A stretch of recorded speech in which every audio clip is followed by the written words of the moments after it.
Okay, we'll call the meeting back to order.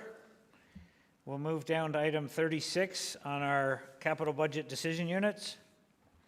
Item 36 is Deputy Mayor O'Reilly, rural resurfacing Sandbar Road south of Cottage Road to Sandbar Park, 94,000, not identified in the current 5-year plan. It is identified within the 216 road needs study for improvement next 6 to 10 year time frame. Thank you, Mr. Mayor. Actually, I'm a bit like Emmett. It's the only, that one road, the item 36, because of last couple summers with the COVID, that stretch of road, it leads down to the Sandbar Skugog Lake Skugog. So, and there was a huge amount of traffic on there, and it is really rough shape. So I would put 36 in for life cycle. And the other three I would just do, but we'll do that first. So that Sandbar Road, south of Cottage Road to Sandbar Park, be forwarded for consideration in the 2022 Life Cycle Extension Program? Yes. Okay, moved by Councillor Deputy Mayor O'Reilly, second. Councillor Vale. Any questions? All in favor? Yeah. That's passed. Yeah, and then the other three, I lumped them together, and like most other councillors, they got roads just like these, so, but I just put them forward to the plan coming back. That 37, sorry, 37, 38, item 37, 38, and 39 be forwarded for consideration in the next 5-year road study with a report back? Yeah. Thank you. Moved by Deputy Mayor O'Reilly, second by Councillor Yeo. Any questions? All in favor? That's passed.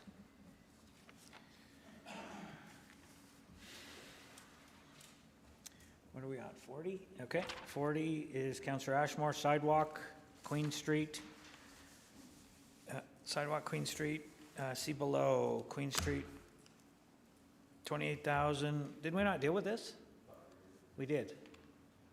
We dealt with this in, where did we deal with this? It was in the budget as a deferral.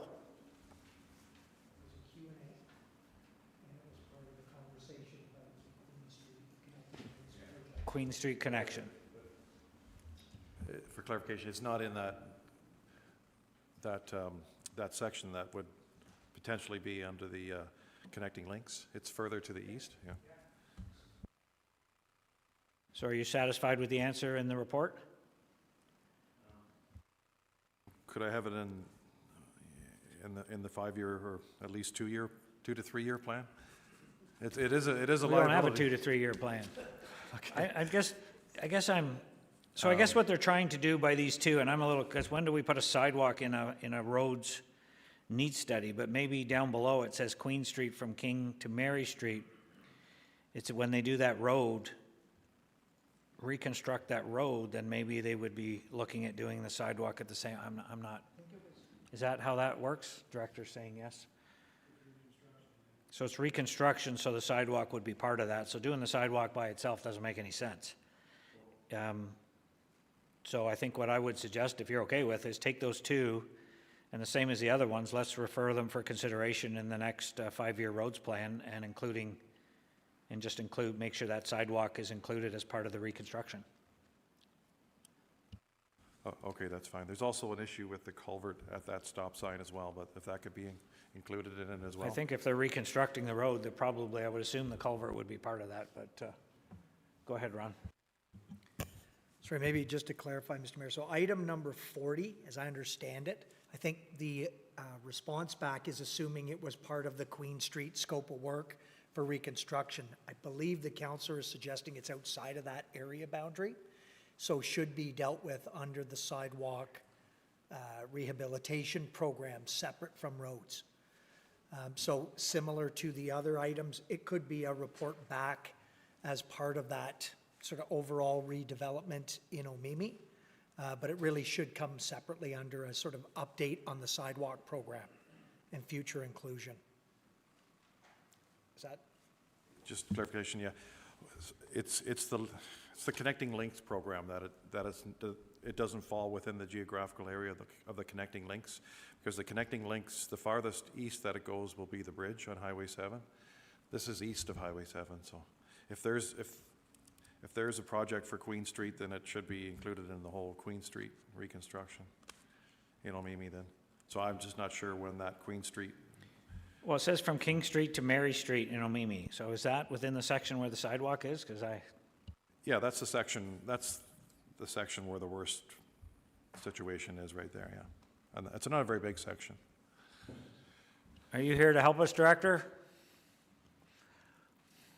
Yes, through you, Mr. Mayor. So item number 41, the 50,000 would be a full reconstruction of the road from right of way to right of way, including the sidewalk. But the 50,000 only represents design costs.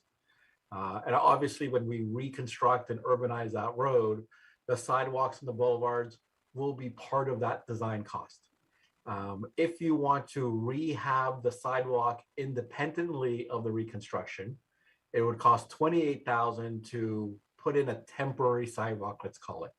But again, that 28,000 would be throwaway because eventually we have to reconstruct that road, and it wouldn't be salvaged. So the recommendation is to maintain it best we can, and then budget for the design in the next 5-year cycle. Thank you. So it doesn't make much sense to do a throwaway sidewalk. So again, I would suggest 40 and 41 just be forwarded for consideration in the next 5-year road study with a report back. And then you can, when the report comes back, you can see where it's identified and decide where you want to go from there. That's fine. Thanks. Okay? Will you move that? Second by Councillor O'Reilly. Any questions? All in favor? That's passed. Number 42 is Councillor Ashmore, Pigeon Lake Road from Collingwood. I think we already had a conversation about this one as well, didn't we? Well, we had a conversation on the other side. So there's two sections of Pigeon Lake Road that need to be considered, and this is the last segment we did up to in 2019. We finished up to Colony Road. So from Colony Road to Highway 36, just south of Bob Cage, and that's the section that hasn't been completed yet. So we'll be 3 years now. So we're going to have to at least get it on the plan here, because it was to be finished 20 or 21, but now we put it off. So I think Director Rojas, he could actually, I mean, it's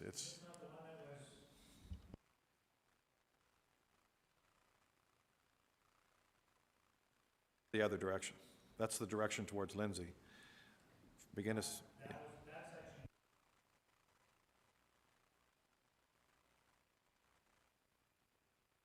yeah, that's correct. Yeah, on the north side, on the north end.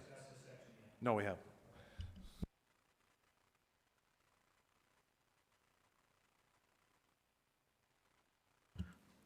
So it looks like it was a priority, but it got deferred because we've had to defer some roads. So I would assume that means it's going to be a priority moving forward as part of the 5-year plan.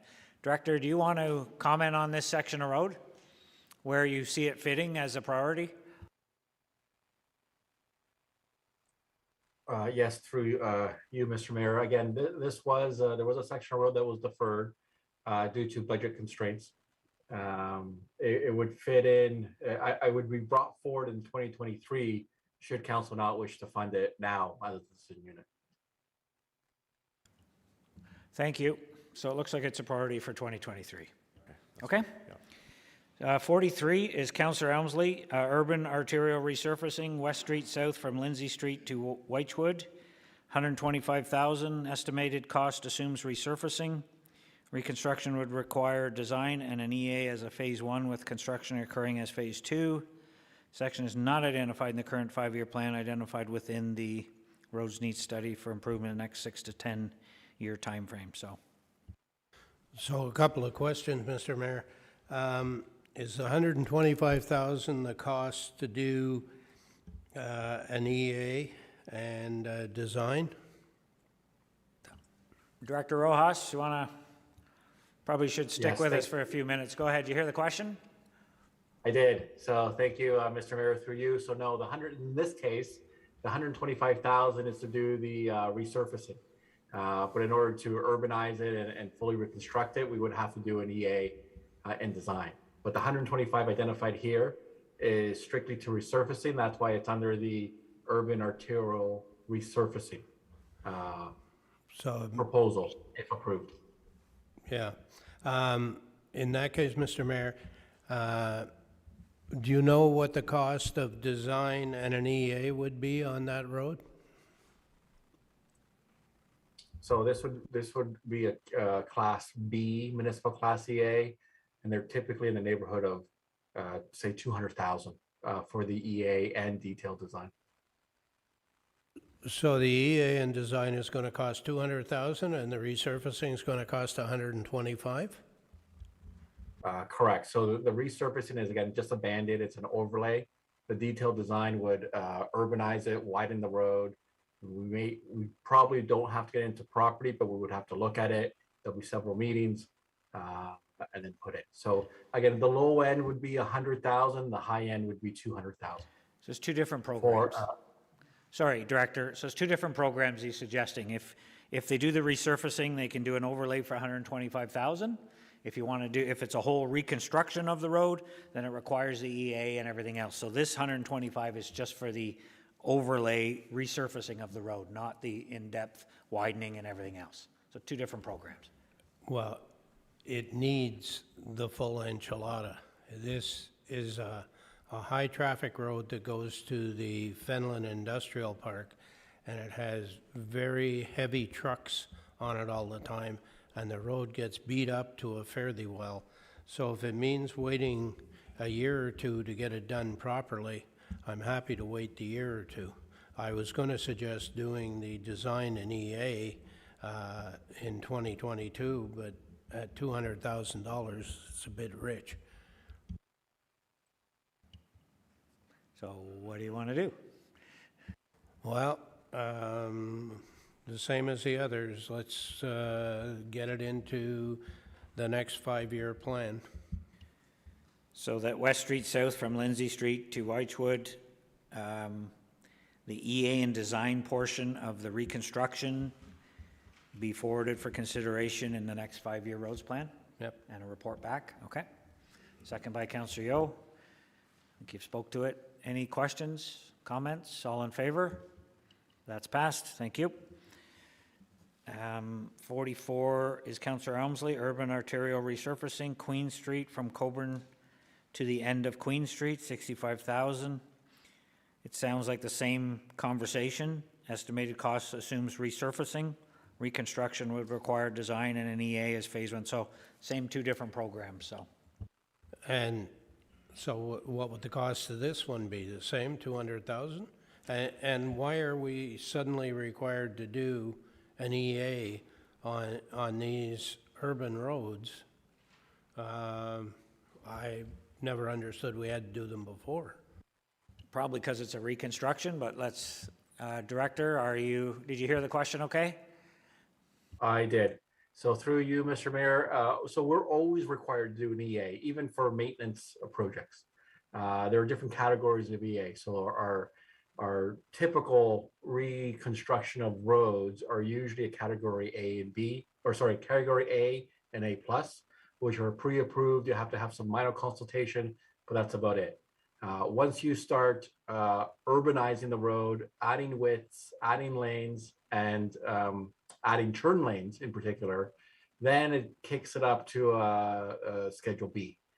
In addition to the new First Nation consultations now that most of the EAs capture.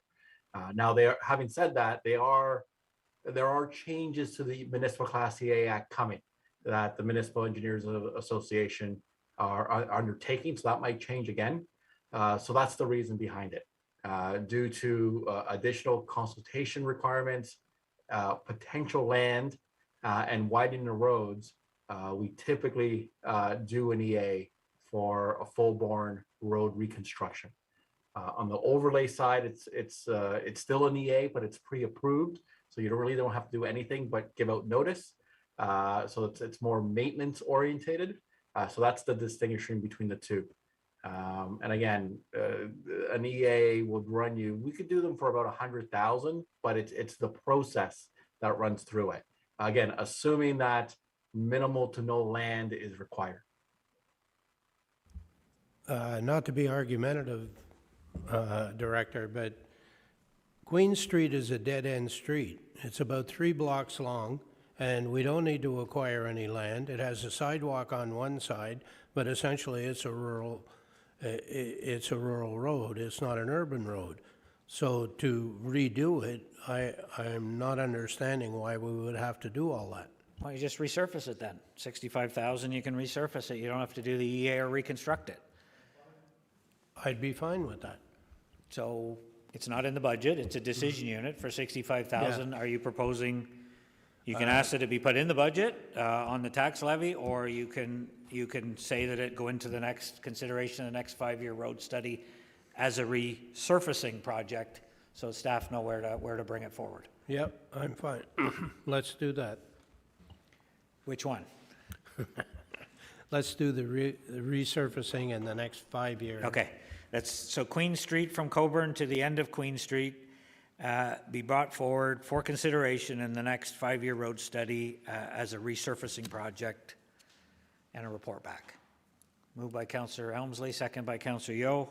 Any questions? All in favor? That's passed. So 45 is Councillor Richardson. Urban arterial resurfacing, Palmer Avenue in Bethany, 90,000. Estimated costs included the section of Palmer that is currently gravel.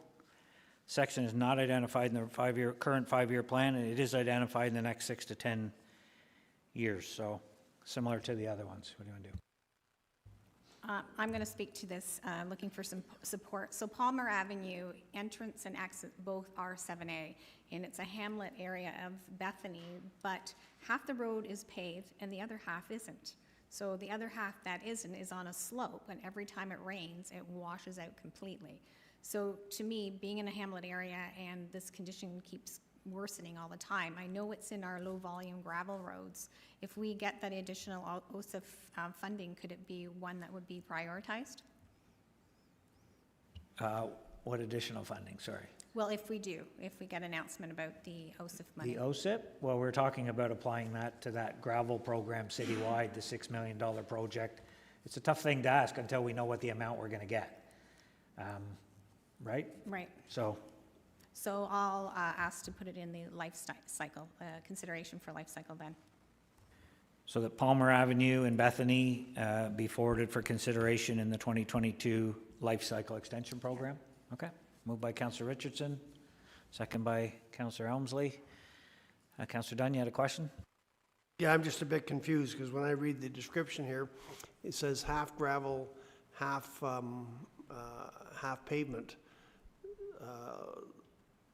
For me, the life cycle, isn't that just for pavement? It is. So- Director's yeah. got a comment. Let's get some clarification. Go ahead, Juan. Thank you through you, Mr. Mayor. So this section of the gravel section of Palmer Avenue was identified in that conversion program from gravel to asphalt. There was one of the roads as part of that $6.5 million multi-year program, should council wish to go down that path. So the paved section of Palmer Road would be under the resurfacing. But depending if council wants to convert these gravel roads into hardtop roads, that's where it would best fall for the gravel section. Okay, that makes sense. So the gravel portion, we're going to find out if we get funding. If we do, then we'll start on that program. So that is part of it. The only other section is the paved section. Does it need any consideration, or it's just the gravel is your main concern? So you're good with this one for now? We'll see what happens when we get our announcement. Okay. 46 is thank you, Director. 46 is Councillor Richardson, urban arterial resurfacing, Wilson Street in Bethany, 68,000.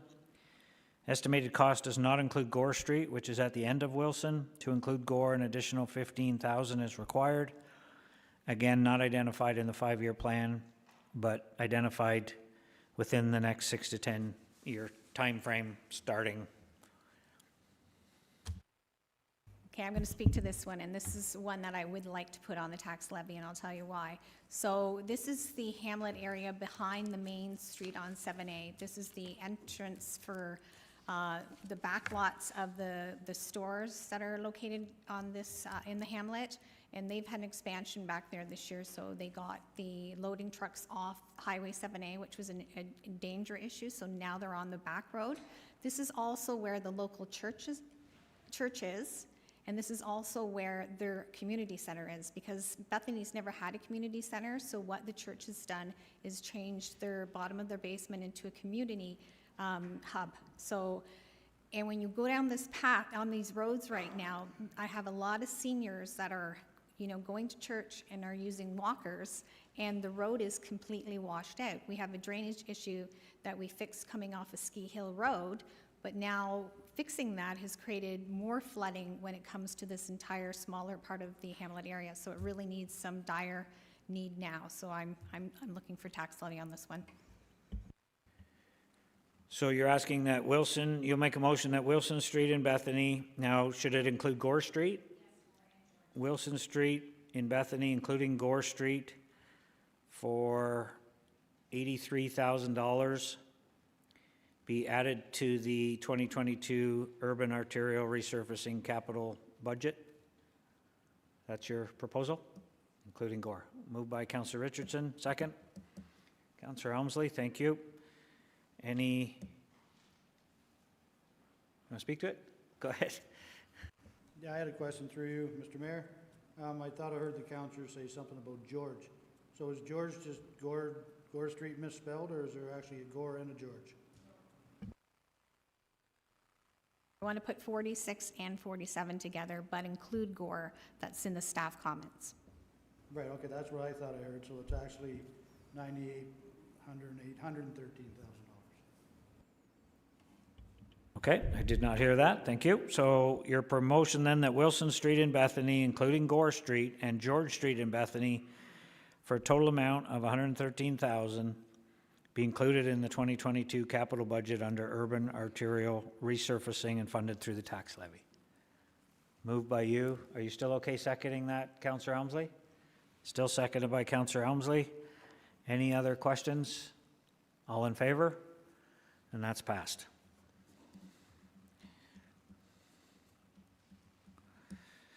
Okay, 48, Councillor Ashmore, Omimi Downtown Revitalization, $1 million. Connecting Link Grant Program has been submitted. Total project cost is estimated at $4 million, with the city's contribution estimated at $1 million. So, I've got a motion for you there, buddy, because I think this is a good program.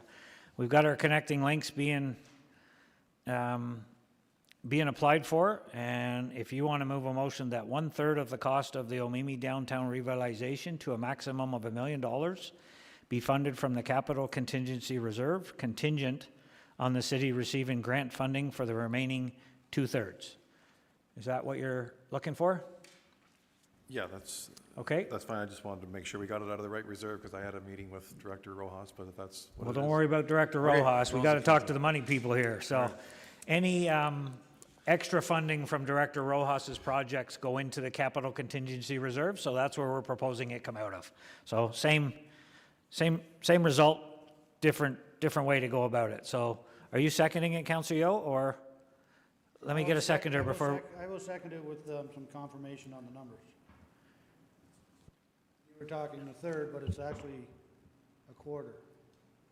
4 million and 1 million? You're pretty sharp today. You're on the ball. Hey, you catching me? Contingent on the city receiving grant funding for the remaining 3/4. Attaboy. Yeah, that would have been a big difference. You're still okay with that, Councillor Ashmore? That's fine. Okay, just you moved it. You'll second that, Councillor Yeo, now that we've got it. Everybody, do you want to speak to it? Sure. The Omimi Downtown Revitalization is really important for this village of Omimi. We've done Lindsay, we've done Bob Cajun, we've done Fenelon Falls, and did a nice job in each one of those places. And this is Omimi's turn as the 4th largest community in the city, Kawartha Lakes.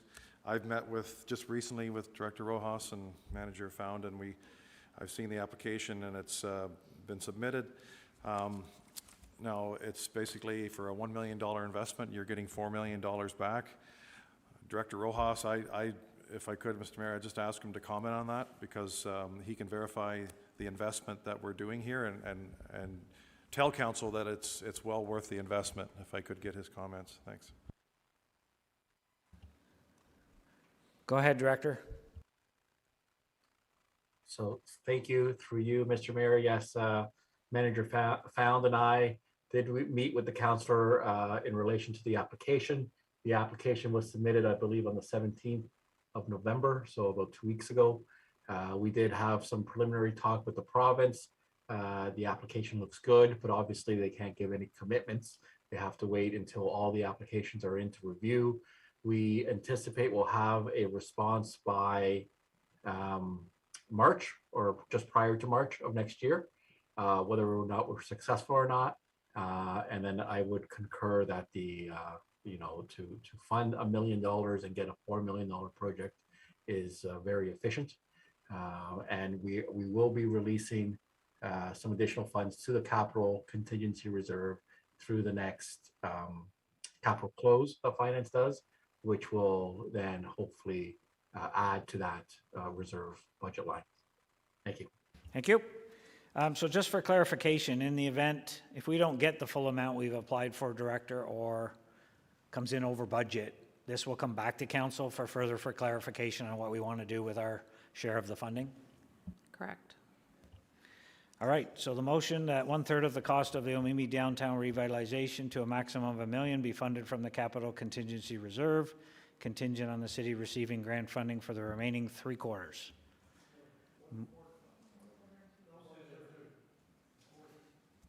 What? For the remaining 3/4?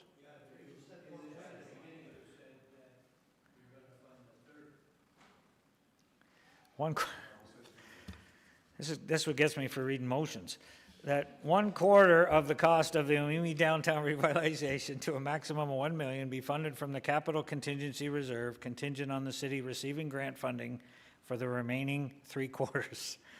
There are 4 quarters in a quarter, aren't there? Okay, I think we got it. We have a mover and a seconder. Any further questions? All in favor? That's passed. I don't think I have to ask if you guys are paying attention today. You're not letting me off with much. Okay, 49, Wellness Center. You thought your ask was big, Councillor Ashmore. We have the Wellness Center, and one of the discussions I wanted to have, and why I kind of put it on here, is, the group, I know council's been very supportive of this project. We've committed $1.5 million of some that we've already forwarded to get them going to sort of shovel ready on this project. They have applied for grant funding to different levels of government, different groups. They have yet to hear back on a lot of it. This group, in discussion with them, they've pretty much taken this as far as they can take it on their own. I mean, they're a small chamber, and they've done a phenomenal job. They've almost got $1 million from their community fundraising. So I wanted to bring this forward because I would like council to consider, the upside of funding. This is our building. This is our wellness center that, would be run by the community up there. I think it's a great project. The only way to fund it, it's a $10 million project. It started out at about $6 million. And obviously there's costs, and with the pandemic and everything else going on, costs have gone up. The community's good for pretty close to there, and Councillor Yeo can correct me if I'm wrong anywhere. But if council wants to move forward with this project, we need to make some kind of a decision regarding complete funding for it, which doesn't preclude us still getting grant funding that we can offset that with. So, the worst case scenario is we do a special debenture for $10 million. They've got their funding, they start moving forward. The best case is we do an upside limit to that if we want to go there. And then as we get these grants, or as we apply for grants, or staff follow up on these grants, we put it toward that, and it doesn't, we don't debenture till the project's over. So we will know at the end. It's just with levels of government, the provincial election coming up, our municipal election coming up, community wants to get going on this. We're going to lose a couple of years if we don't make a decision. We really are. And this is a ton of money, and this was not the original plan. We committed really early to our 1.5 million, and I totally respect that, but I think this is what community building and all is all about, and, I think we should have a good discussion and a good look at this and say, if we want to support this project, I've got a resolution, the CAO and treasurer be authorized to pursue provincial grant funding and implement the project to an upset limit of 10 million through special debenture, and that staff report back to council on progress. So, we're sort of funding it. We're sort of funding it, committing to, let's do it, but we're not saying that we're going to fund it all. We're saying, staff are going to follow up on some of these grant applications. We might have some of our own we can do, and we can apply to it. There was some concern that if we debenture it or commit to debenturing it, are some of these grants not eligible because it's no longer shovel-ready waiting for money. But I don't think we're actually committing to funding the whole 10 million. We're just putting an upset limit on it, so it's still a project in the works, and I think it's worthwhile. So do you want to move a motion? We'll get it on the floor, we'll have a discussion, you'll move it, you'll second it, Councillor Dunn, thank you. Do you want to speak to it, Councillor Yeo? I don't know what else I can add, but go ahead. Yeah, I've spoken to it a few times. I brought this forward a couple years ago, and this council and the mayor and the CAO, it was kind of embraced, and the community appreciated that. So once the community saw that, they dug in their heels, and they're creeping up on that $1 million, and that's pretty impressive for Coboconk and Norlandton area. And I think this is, as the mayor says, the next logical step not to lose it. And the grant funding, the applications are out there, and the government is slowly releasing funds here and there, and trying to keep the economy going on the heels and, well, in the midst of this pandemic that unfortunately doesn't seem to want to shake. And so I think this is a good route to go. And as the mayor said, it doesn't preclude us from getting grants, but setting an upset limit, I think, is good for this project and get it going. Thank you. Councillor Dunn, do you want to speak to it? You seconded it? Yeah, just very briefly, I get upset about spending money on arenas and bridges, but this is health and welfare, and I think it's a good place to put our money. It's for people, and I'm 100% behind it. Yeah, I kind of see it as a legacy project for this council, right? We've done a couple of awesome parks, and some are in the works, some are done, and to get something like this rolling before our term is up this community is gonna benefit from this for many, many years to come, and we don't always get an opportunity in some of our smaller communities to do an impact project, and I think that's what we have in front of us, and I think it would be a shame if it got lost because of politics and elections and such like that. So just my thoughts. Councillor Helmsley, go ahead. Thanks, Mr. Mayor. I think it's a good project too, and I'm supportive of it. I'm just trying to get the money straight a little bit here. If we've already committed $1.5 million and the community itself has raised, let's call it $1 million, let's say they're at $1 million, is that mean we're committing to debenture $8.5 million or $9 million, or is the total project going to be more in the range of $12.5 to $13 million?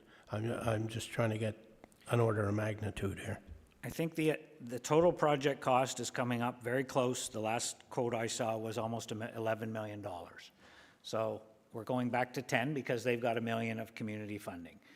The 1.5 that we've committed to is included in our debenture money, so that's not on top of that. We committed to that, but we never had a funding source for it. We just agreed that we would fund it. We have released a couple of $100,000 of that amount for different projects for them to get going forward, but that's just to get it shovel-ready to this point. So I think your total budget is just under $11 million, and Councillor Yeo might know that better than me, but that includes the community portion and then our agreement to debenture the balance. And that includes contingency. There's a contingency in there for, cost over, and so it's a responsible budget. I'm very hopeful that it would come in on budget. I have one more question, I guess, to either the director or the treasurer.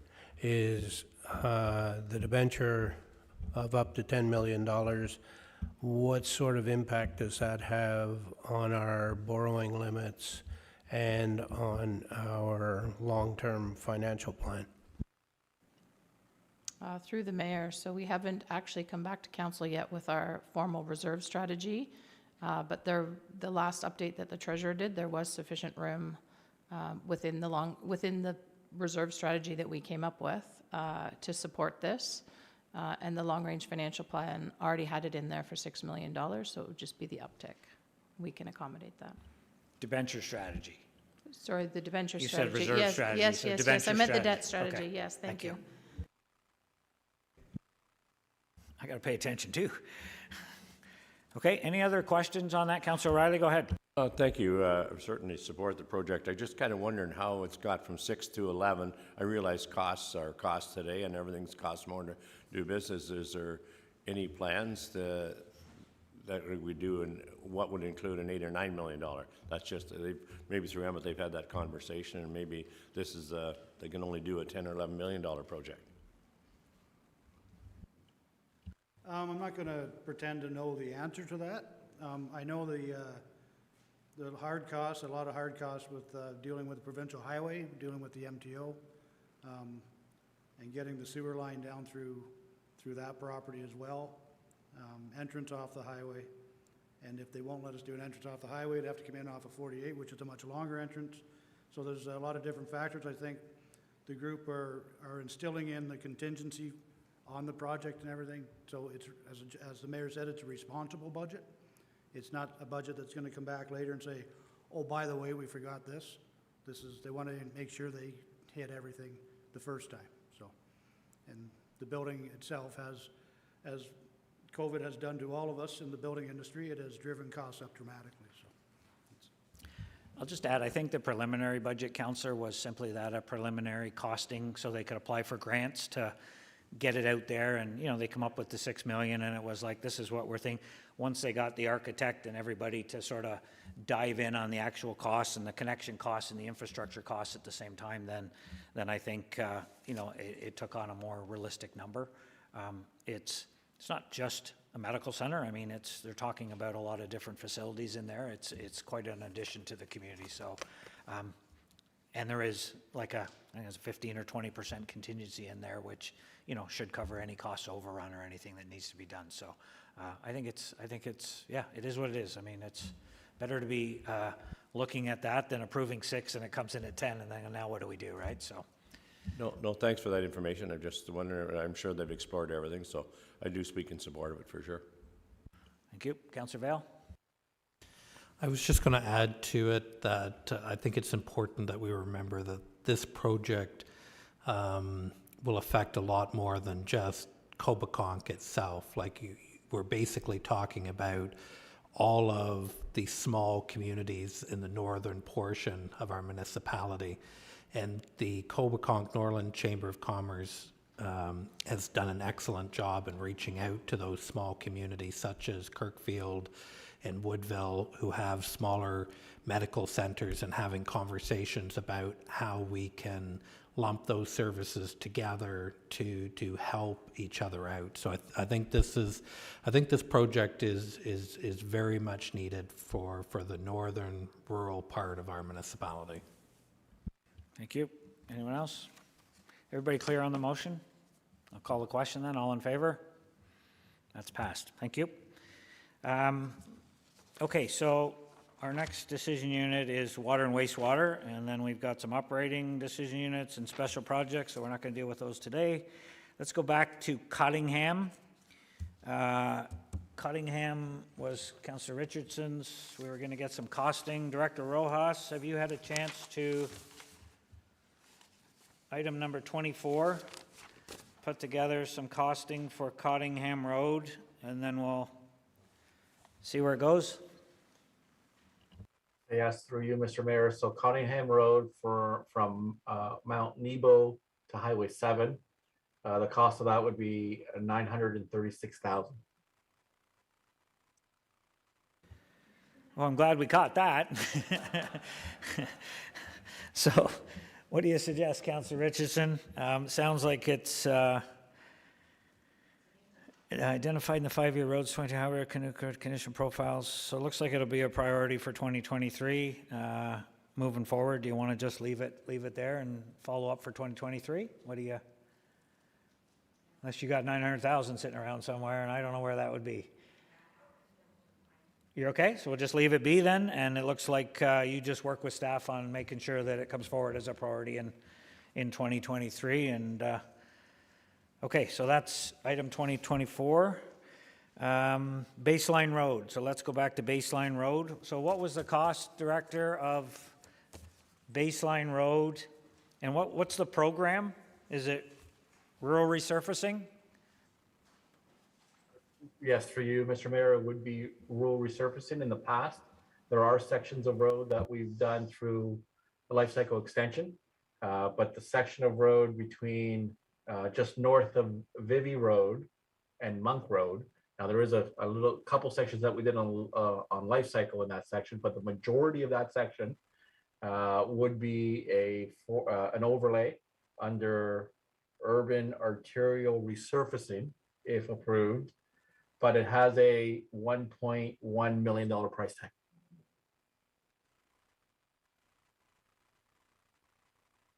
So so Vivy to Monk Road be added, and Monk Road is 45, right? Okay.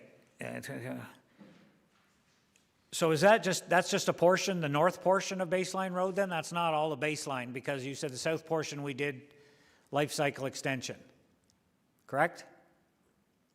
Yes, for you, Mr. Mayor, that's correct, but this is the majority of Baseline Road. The south section is the more built-up area that we did through life cycle extension. But once you get north of Vivy, it's in the rural area of the township, and it is 11 kilometers, so it's quite a long distance. So it looks like, Councillor, see where you want to go, that Baseline Road from Vivy to Monk Road be added to the 2022 capital budget as a multi-year project in the amount of 1.1 million to be funded over 2 years, and that the project be funded 550,000 from the capital contingency reserve in 2022. You took the words right out of my mouth. So you're okay with that as a motion? Yep, I can, I'll make the motion, I'll speak to it with the seconder. Okay. Anybody want to second that? We do have funds in our capital contingency reserve. You'll second that, Councillor Ashmore. Thank you. Go ahead, Councillor Yeo. Thank you, Mr. Mayor, and through you, I thank you and I thank staff for for what I hope is a solution to this, what I call a major problem in my area. Problem one being this has been promised to the people who've been asking me for 3 years about it. And when I get asked about it every spring or fall or council meeting, it comes up, I ask staff about it, and the answer I've been given up until today was, yes, it's in 2022 budget. So if it doesn't pass, then I guess my next step would be make my announcement that it wouldn't be running next election, because it is that hot a topic in Baseline Road and Shadow Lake area. And take it for granted, it's one road 11 kilometers long. It services 600 cottages on Shadow Lake, and the entirety of Shadow Lake is in my ward, and they would be some very, very, very unhappy and disheartened people. Thank you. So just for clarification then, I know somebody's going to ask, the capital contingency reserve after funds that are spoken for has just over $2 million in it? Are we consistent with that message? So this would just take it down to about $1.5 million for year one, and the second year of a multi-year program would be automatically included in the capital budget, correct? Correct. Thank you. You seconded it, Councilor Ashmore. Do you want to speak to it? Any questions, comments? Call the question. All in favor? And that's passed. I'm glad we could help with your political future.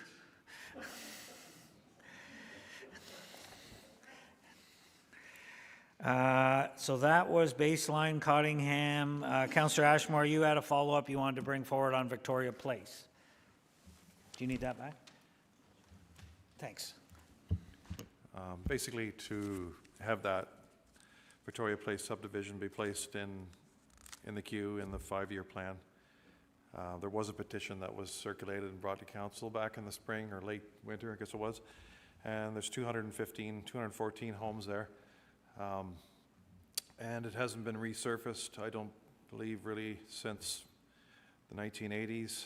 So I think it's, we did some, and which was great. We did a life cycle extension improvement from Pigeon Lake Road to the clubhouse on Old Surrey Lane, but the rest of the roads network, it needs to be resurfaced, and appreciate support just to get it on the list here, get it on the proposed 3 to 5 year list. Okay, so you're proposing as a motion that the subdivision of Victoria Place be forwarded for consideration in the next 5-year roads plan with a report back to council, similar to the other ones, correct? That'd be fine, thanks. yeah. Okay, moved by Councillor Ashmore, second by Councillor Yeo. Any questions, comments? All in favor? And that's passed as well. Thank you. Have I missed anything? Item number 50. That's water and wastewater. So we'll deal with that, that's okay, at water and wastewater. That's all I have for decision units, capital budget questions. I'll ask a question of Caroline. We added a few things to the budget. Can you want to give us an update on where we started and where we are right now?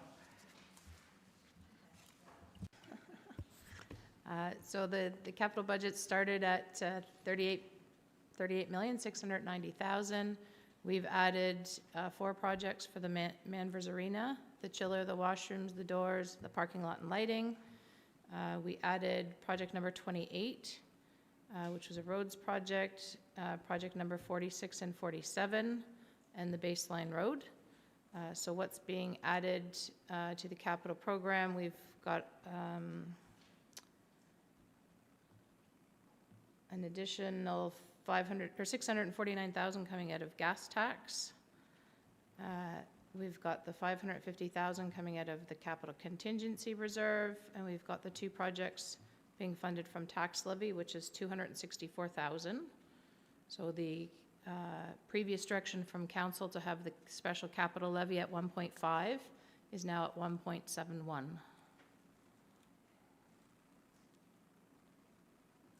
So assuming we want to keep the, I'm not sure we want to add that to the capital levy. I think we want to keep the levy consistent at 1.5. So can we just add it to the capital budget portion?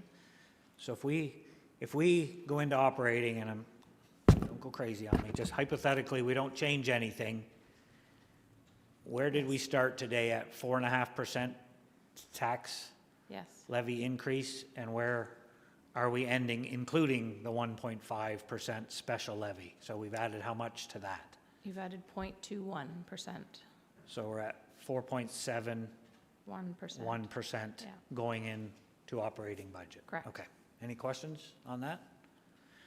So then, I'm looking for a motion that the 2022 capital budget as amended be approved, including a 1.5% dedicated roads capital levy.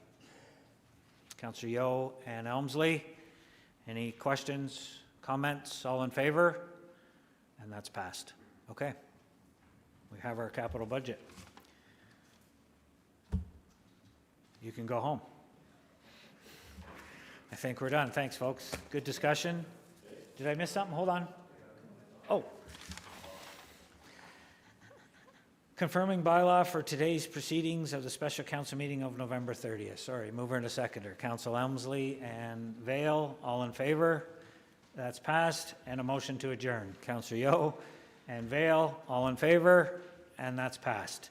And we will see you next Tuesday for operating water and wastewater special projects, and that's where we're going to get an overview of each department from staff as we walk through the budget. So if you have any questions, further questions for operating, you want them in by last week? Yes, Or we've by- already received by all the Wednesday? we've received all the operating questions already. Yeah, there wasn't a whole lot, but if there's any more, if you can get them in by the end of the week, would be helpful for staff to compile the answers and stuff if needed. But other than that, thank you, and we'll see you next week.